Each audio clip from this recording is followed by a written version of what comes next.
Hello, troopers.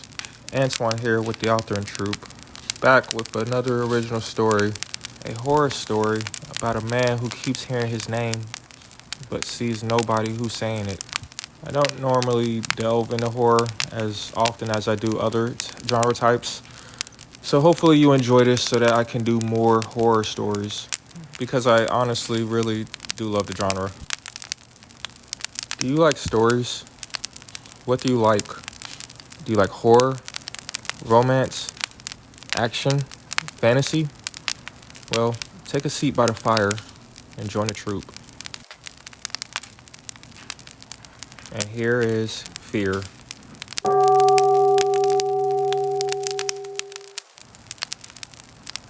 Fear. What scares you? What can possibly scare you enough to make even death seem like a sweet relief? Relief? Death? I don't even know anymore. All I know is the fear. All I know is this nagging, incessant itch that is clawing obsessively at the back of my eyes. This rattling wheeze that is wriggling its way through my dry throat. This fast beating heart can't take much more. Can't keep moving this way. Humans aren't supposed to constantly be afraid. Fear is what killed our primitive ancestors. That dark unknown that sent them to early graves just as rapidly as the dangerous creatures they lived with. That uncanny wariness passed down to us that makes us fear the dark, to fear that which looks human, but isn't. Sounds human, but isn't. Jason. I heard my name being called by a voice that I recognized, but didn't. I whipped my head around. "What's up?" Romy asked. I looked to see who called me. The Starbucks was just us two. The three employees, a clearly homeless man, and a couple of chatty teenage girls. Nobody I knew. Thought I heard my name. Thought I heard someone call it. "Yeah, nobody said your name," Hiromi told me, through a smile. "Nobody knows who you are. I barely even know your name." I smiled back at her. "Huh? You knew my name last night.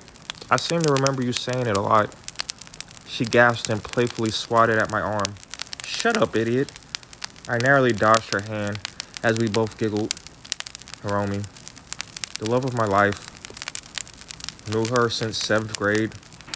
Loved her since 7th grade. Confessed to her in 9th. Been with her since 11th. She made me happy. She turned her pretty face up towards mine. She smiled. I walked her back towards her apartment. We gossiped along the way.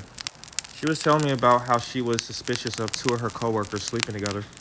Always on the phone, and they definitely went out. I overheard one of them talking about how much fun they had. "I don't know," I said. "Could just be good friends." "Don't be naive." She took a sip of her latte. So glad pumpkin spice is back." I quickly recited in my head her favorite Starbucks order. Grande latte, 2 pumps vanilla, pumpkin spice, 3 extra sugar, whipped cream, cinnamon drizzle, almond milk. "Yeah, it's officially fall," I jabbed. Pumpkin spice scent in the air, leaves changing colors, and soon every flat-assed chick will be rocking yoga pants. Hey, easy," Romy said through a giggle. As a member of the flat-ass community, I take offense to being called out like that. I chanced to look at her back. You are not flat." She gave me a slight shove and hooked my arm with hers. We both continued to jaw as we continued our way towards her apartment.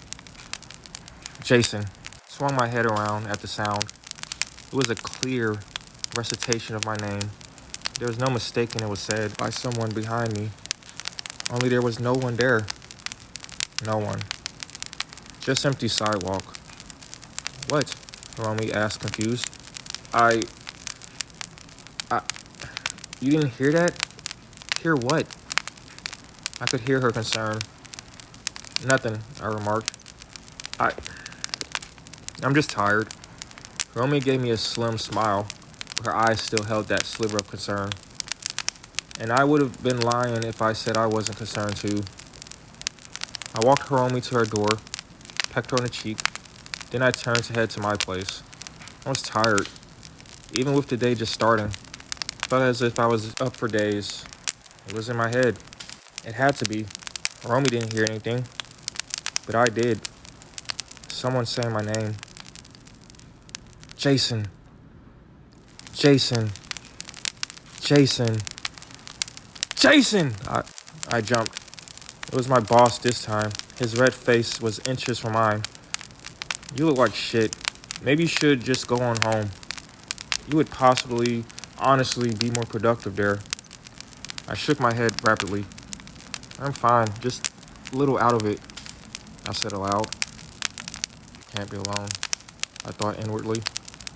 I was either losing my mind or already lost it, which was an activity best done around others in any case. My boss rolled his eyes.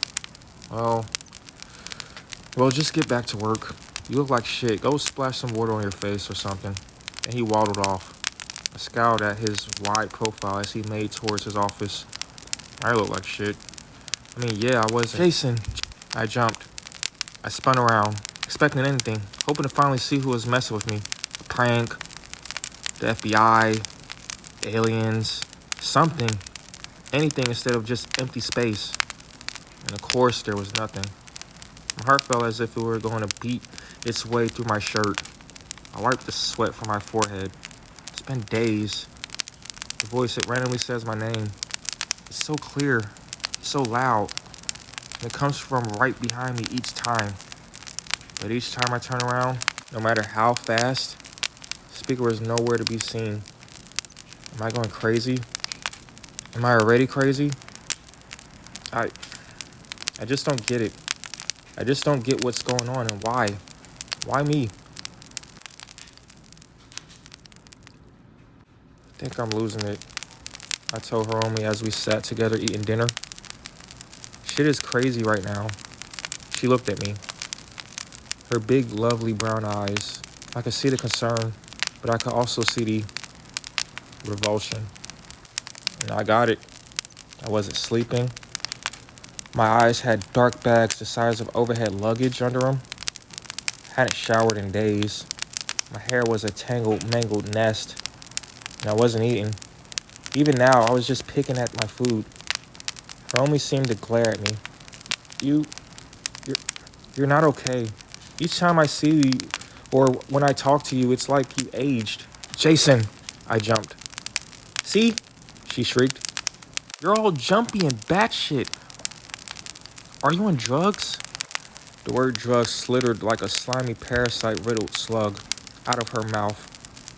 No, I'm not on drugs. It's just a lot going on, Hiromi. Can I help? No, you can't. How would you know if you won't let me in? I'm trying to help, but you push me away. Then next time I see you, you look like the scarecrow from the Wizard of Oz. Hiromi, just drop it. She persisted. Is it me? I paused. I looked at her. She was so beautiful, like a full moon on a cloudless night. I fell for her in that moment, 10 times as hard as I did the first time I saw her. I knew what I had to do. Jason. I flinched. I took a breath. Yes.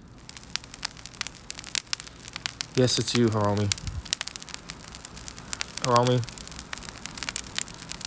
I don't love you anymore. After Hiromi left, I let the tears stream down my face. They felt hot, yet satisfying to let out. All the grief, all the anger, all the fear, all the despair, all the loneliness. I missed Hiromi already, and I wanted nothing more than to be with her, but I was going crazy, and she deserved better than that. She deserved better than me. I lay in bed exhausted. My head was pounding. My body felt weighed down. My eyes felt as if they were being pushed out of the sockets.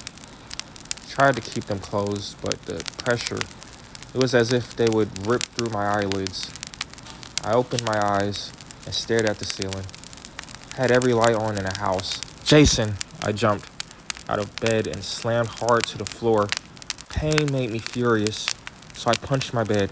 I punched again and again and again, until I was a panting sore mess. I was even more tired. My fist felt like a bag of onions, and I was so tired, so tired. I slithered back into bed, and I slowly began to slide back under the covers. Their weight seemed to hold me like a gravitational field to the bed. I probably couldn't move even if I wanted to. I opened my eyes. My room was full of light. There was a stillness in the air, like the moments after an explosion. I looked up at the ceiling. My body felt lethargic, and my head was full of fluffy bees buzzing around. I laid on my back, looking up at the ceiling, not moving, just staring and hoping to get to Jason. This time the voice wasn't behind me. Of course not. I was laying on my back. It was beside me. It sounded closer than it ever did before. I could feel my name's wet spittle hit my ear. Stared at the ceiling. Jason! Again. The stillness in the air. The wetness hit my ear. I could see the thing. I could see it wriggling and squirming next to me, right out of my peripheral. I had been looking for this creature this entire time as it called my name, and now it was beside me. All I had to do was move my head just a little bit, and I could finally confront the thing that's been tormenting me. But I was afraid. I continued to stare at the ceiling. The horrid squirming mass next to me continued to wriggle and squiggle, squirming like a mass of worms. Stared at the ceiling. Didn't dare move. But I had to see. I had to see what it was. So I looked at the horror. Jason.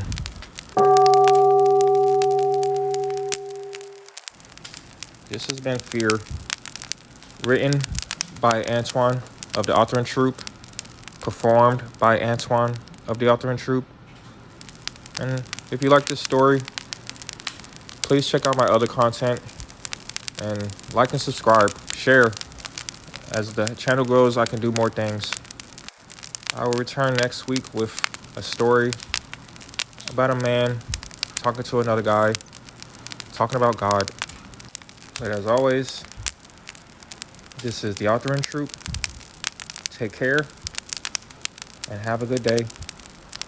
And remember, writers are people too.